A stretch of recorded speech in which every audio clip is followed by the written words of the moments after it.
అమెరికాలో ఉద్యోగం పోతే 2 నెలలు గ్రేస్ పీరియడ్ ఉంటుంది, 60 రోజులు. ఈ 60 రోజుల్లో మనం ఉద్యోగం సంపాదించుకుంటే ఓకే, లేదంటే మాత్రం ఆ ఉద్యోగం పోయినటువంటి వారు, అతని మీద ఆధారపడినటువంటి వారు అమెరికా వదిలేసి స్వస్థలం వచ్చేయాల్సి ఉంటుంది. ఇప్పుడు దీని గురించి ఇప్పుడు అమెరికా ఆలోచిస్తుంది ఏంటి, office of management and budget సమీక్షిస్తుంది ఇది ఉంచాలా ఎత్తివేయాలని చెప్పి. ఇప్పుడు ప్రభుత్వం ఏమంటుంది, ట్రంప్ ప్రభుత్వం దీన్ని ఎత్తివేద్దాం, దీనివల్ల ఏమవుద్దంటే ఉద్యోగం పోయిన వెంటనే వాళ్ళ స్వస్థలం వాళ్ళు వెళ్ళిపోతారు.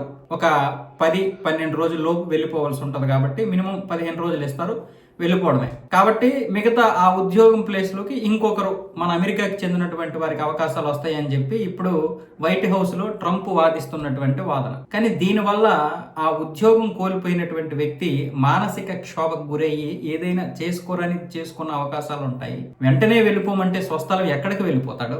తన సొంత దేశం ఒకవేళ భారతదేశం అనుకుందాం, భారతదేశం వచ్చి ఏం చేయగలుగుతాడు?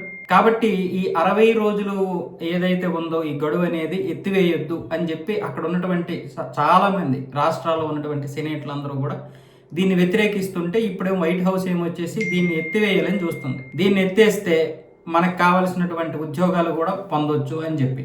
అయితే ఇందులోకి ఎవరెవరు వస్తారు అంటే E1, 2, 3 అలాగే H1B, H1B1, L1, O1, TN కేటగిరీలకు చెందినటువంటి నాన్ ఇమిగ్రెంట్ వీసాదారులకు వారిపై ఆధారపడిన వారికి 60 రోజుల వెసులుబాటు ఉంటుంది. ప్రస్తుతం ఉన్న వారికి కొత్తగా నియమితులయ్యే వలసేతర ఉద్యోగులకు అవసరమైన మార్పులను సులభంగా చేసుకునేందుకు యాజమాన్యాలకు ఇది సావకాశం కల్పిస్తుంది. ఈ గడువును ఎత్తివేస్తే అర్ధాంతరంగా ఉద్యోగాలు కోల్పోయిన వారు, వారిపై ఆధారపడిన వారు వెంటనే అమెరికాని విడిచి వెళ్ళిపోవాల్సి ఉంటుంది అని ఇప్పుడు అమెరికా చెప్తోంది, అమెరికా ప్రభుత్వం. దీని గురించి ఇప్పుడు అక్కడ ఉద్యోగులు చాలా వరకు టార్చర్ అనుభవిస్తున్నారు.